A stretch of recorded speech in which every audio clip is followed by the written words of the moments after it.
तर मित्रांनो 5 घंटे झाले आम्ही इथं बसून आहोत, ते पण रोहनमुळे. जसं तुम्ही मागच्या व्हिडिओत पाहिलं असेल, आता आमची 2 वाजताची ट्रेन मिस झाली होती. आता आम्हाला डायरेक्ट 6च्याच ट्रेनने जावं लागत होतं. 4 घंटे स्टेशनवर टाइमपास केला, मग आली आमची ट्रेन. ट्रेनमध्ये बसायला या भावाने आमची मदत केली.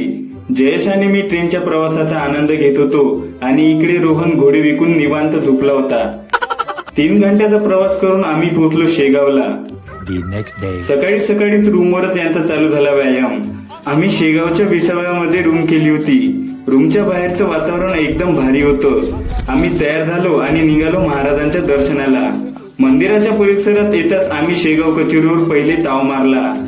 कचोरी खाऊन आणि मस्तपैकी टिके लावून निघालो दर्शनासाठी. आल्या आल्या पहिले इथे चप्पल आणि जोडे जमा केले आणि मग गेलो दर्शनासाठी. दर्शनाची रांग जवळपास 1 ते 1.5 किलोमीटर होती. या रांगेत आम्हाला